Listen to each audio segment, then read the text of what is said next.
Fala galera, Bruno Orelha aqui e hoje vamos falar sobre algo um pouquinho diferente. Ontem, dia 15 de 2 de 2021, tivemos o maior banimento da história, com 15 cartas banidas e uma desbanida. Tivemos banimentos no Histórico, Pioneer, Modern, Legacy e Unban no Vintage. Mas vamos focar aqui nos banimentos do Modern e o que eles resultaram. Tivemos o banimento de Field of the Dead, Mystic Sanctuary, Macaco, Tibalt's Trickery e Uro. Eu fiz um rant sobre isso no meu Facebook, mas eu vou dar uma breve explicação aqui. O Field foi banido pela facilidade de integrar nos decks. Apesar dele ser abusado em decks de Primeval Titan, como o GW Titan, Escape Shift, Amulete e algumas outras versões de Giants agora que tem, o deck que usava Field era basicamente qualquer deck de 3 cores que poderia usar muito facilmente. Você tem as Fets, você tem Choque, Básica Normal, Nevada, Santuário Místico. Era muito fácil você ter um count de 12, 13, 16 lands diferentes para o Field, que era que o Condition, que meio que não ocupava slot do deck. Você fazia exatamente o que o controle queria fazer, que é ganhar o jogo sem se dedicar. Era só baixar a lente do turno que você conseguia ganhar, em conjunto, claro, de uma outra cartinha que foi banida também. Santuário Místico, outra carta extremamente abusada, porque você tinha acesso até mesmo 5 cópias da mesma carta no mesmo deck sem exilá-la. Você poderia dar uma Force of Negation, colocar ela no topo com o santuário, dá Force of Negation, Force of Negation, Force of Negation. E era um soft lock com o comando críptico que você poderia voltar o santuário para a mão com 2 comandos crípticos, ou o comando críptico e Uro, novamente falando da criança aqui. Você tinha um lockzinho aí de um counter todo turno, ou um tap, draw, bounce todo turno. Por isso a carta foi felizmente banida, depois de muito tempo que ela esteve no formato enchendo o saco. O grande Simian Spirit Guide, o Macaco. Mas por que ele foi banido agora? Muita gente, os jogadores de Ad Nauseam do mundo inteiro saíram de suas tocas reclamando. O que aconteceu? É que toda vez que dava algum problema no Modern, geralmente era relacionado à aceleração. Como já tivemos banimentos em Mox Opal no passado, o Macaco já era uma carta que estava na mira da Wizards há um tempo, diria até uns 5, 6 anos. E agora muitos decks do formato estavam usando o Macaco com bastante sucesso, que era o deck de Valk, era os Tibalt's Trickery, Ad Nauseam, os decks de Belcher, usar os spells da vida. Então era melhor você arrancar o Macaco do formato, porque o formato ganhava muito pouco tendo ele, só que perdia muito, e não perdia muito tendo ele banido. Tibalt's Trickery é uma carta que não tinha muito o que fazer, não tinha como mudar a regra do jeito que estava escrito na carta, então era mais fácil bani-la, porque apesar dos meus vídeos com o deck terem sido um fracasso pelo meu azar,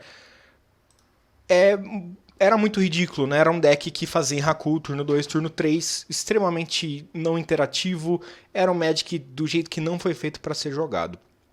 E por último, Uro, que é uma carta extremamente injusta, ela tá nas cores certas para ser abusada, Ela baixa terreno a mais, ganha vida, dá draw, finaliza o jogo, assim como Field of the Dead, acaba sendo uma carta meio que gratuita, ele coloca terrenos em jogo, ele ajuda ao soft lock de santuário, fazia tudo que os controls queriam, e era fácil de voltar Uro mesmo em deck de 4 cores. Isso foi um pouco preocupante, mesmo sem Astrolabe no formato, então foi melhor mandar o Uro embora, deixando ele válido apenas no Legacy. E também tivemos uma mudança de regra.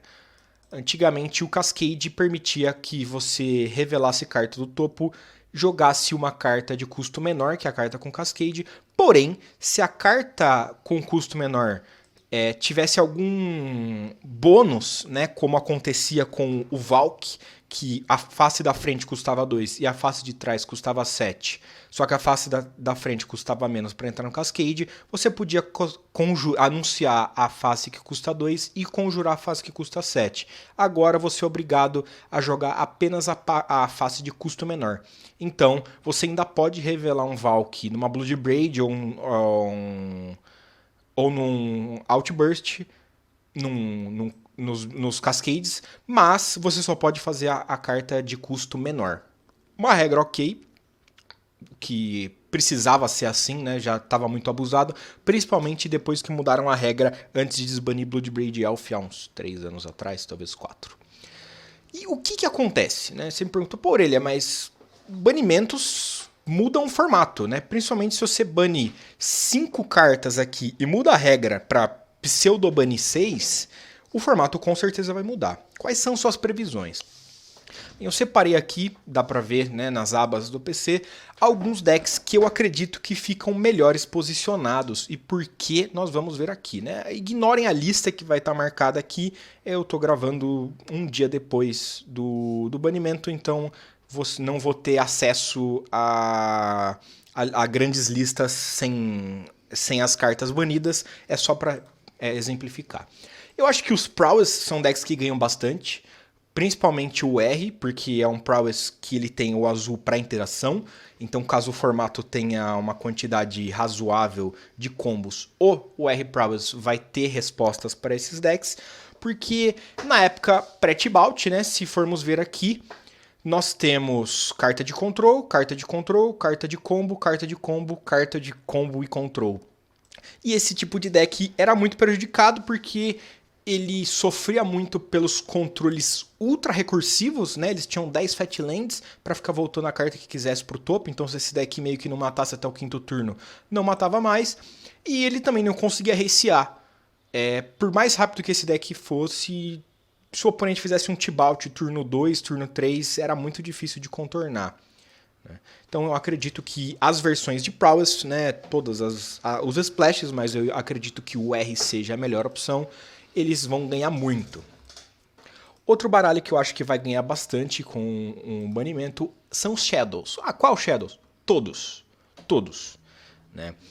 Porque cada splash do Shadow é feito para ganhar de alguma coisa em específico. Né? Então, por exemplo, o BR Shadow é a versão mais agro, o Jund Shadow é a versão mais anti-agro, né? A versão que lida melhor com criaturas. O Mardu Shadow está ali no meio termo, e o Grixis Shadow, ele é a versão que é um pouquinho melhor contra Controls e Tron, que, né, spoiler, vamos falar daqui a pouco. Então eu acredito que seja um arquétipo bem melhor também, porque o Shadow ele demora um pouquinho para conseguir engrenar, né? São raros os jogos onde o cara faz o Shadow turno 2. Normalmente você vai fazer o Shadow a partir do turno 3. E num formato onde turno 3 você estava tomando Archmage's Charm infinitamente, ou sendo combado, Shadow não era rápido o suficiente. Agora ele está na velocidade ideal para jogar.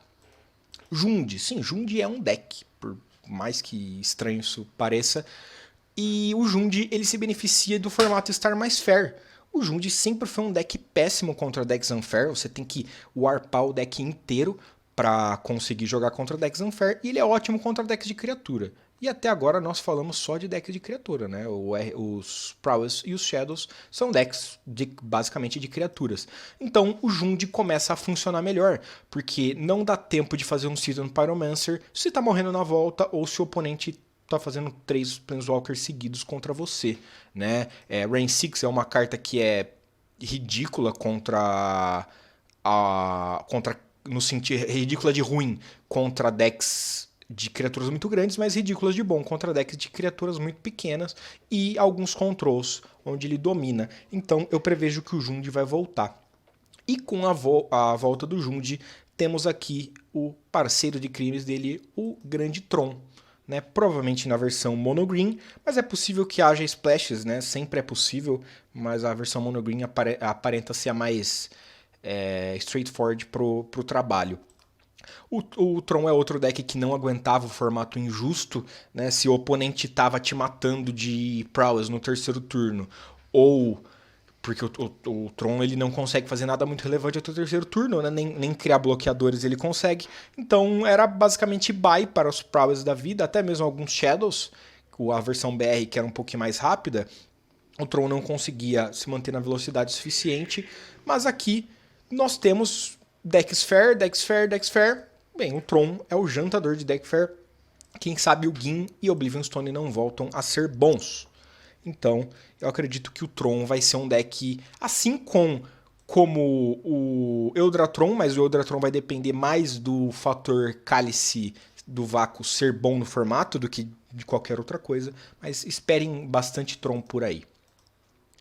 Na parte dos combos, eu acho que o Eliod vai ser o combo mais jogado e mais consistente de todos, porque ele é bom contra os decks de criaturas e contra os decks sem criaturas ele ainda é rápido o suficiente, né? Contra um Pure Steel Paladin você pode não ganhar necessariamente na hora que você faz vida infinita com o Spike Feeder, mas o oponente é obrigado a Shaman King Moth, bater 10 com ela. Até lá você pode ganhar um tempinho para combar de outras maneiras ou matar batendo naturalmente, porque o Conclave Mentor faz com que o deck consiga ter esse plano agressivo. Né? Então esperem alguns Rain of Gores vindo dos Shadows da vida para enfrentar esse deck. O Grande Valakutão, por mais estranho que pareça, eu imagino que seja a versão mais consistente do deck de Titãs, porque o GW perdeu o Field of the Dead e o Amulet Titan agora vai voltar a bater de Titã Double Strike, o que não é ruim, mas o que quer dizer que ele vai perder para Path to Exile ou algo do gênero. Então ele fica um pouquinho mais lento e menos consistente, enquanto o Valakutão ainda continua matando naturalmente. Claro que o amuleto ainda vai ter Valakut e Dryad, mas a habilidade dele de fazer tudo isso de uma vez é bem inferior. Né? Aqui o Valakut ele perde o field, mas ele ganha a versatilidade no formato, que está um pouco mais devagar, e ele pode simplesmente sidear infinitamente 1 milhão de explosivos fabricados contra esses decks ultra agressivos, no R, Shadow, Jund, e ganhar dos decks um pouco mais fair com o plano Escape Shift. E por último, um deck que já está fazendo bastante resultado é o Pure Steel Paladin, porque ele é um combo agressivo que tem descarte no side, e ele é ok contra quase tudo disso aqui que a gente mostrou. Né? Ele é muito bom contra Valakut, ele é bem legal contra Tron, ele é jogável contra Jund, né? Se o Jund vier com um Ancient Grudge já vai ser impossível, mas... e contra os Prowess ele é bem bom também. Então é um deck que já estava no field que acaba ganhando bastante força com o banimento dessas outras coisas ridículas. Porque esse daqui é mais um deck que se tomava Valk antes de matar, era muito difícil de voltar para o jogo. Né? Essas são as minhas previsões. Não foram feitos com muito estudo, não tive muito tempo de pensar, né? Porque é o pedra, papel, tesoura, porque se o Tron sobe pro formato, aí outro deck sobe também, o deck de Blood Moon, o Storm ganha, mas aí vem o Jund, né? É bem difícil você prever exatamente o que vem, mas sim, pelo meu conhecimento do formato e do Magic, eu imagino que o field vai ser composto por algo parecido. Teremos Death and Taxes, teremos Controls, mas como são decks mais reativos, eles dependem mais do que está jogando, né? Eles dependem das respostas que tem no formato. Então, se o Esper Control ou se o WR Control vai ser o melhor, não vai depender do deck em si, mas do que está jogando. Né? O que é melhor, Lightning Helix ou Kaya's Guile? A gente vai saber no futuro. E espero que tenham gostado, galera. Eu vou continuar postando os vídeos de T-Ball Streak, ele mesmo tendo sido banido, porque ficou engraçado. Eu sofri demais jogando com esse deck. Foi um sofrimento engraçado. Participem da rifa do canal. Por apenas R$10 por número, você tem chance de ganhar até R$3.000 de carta. Né? Muita carta foil, GT foil da edição, Liliana of the Veil foil. E vocês me ajudam a comprar o setup para começar a fazer stream e colocar mais conteúdo aqui com frequência. É isso aí, galera. Espero que tenham gostado. Muito obrigado por tudo e até a próxima.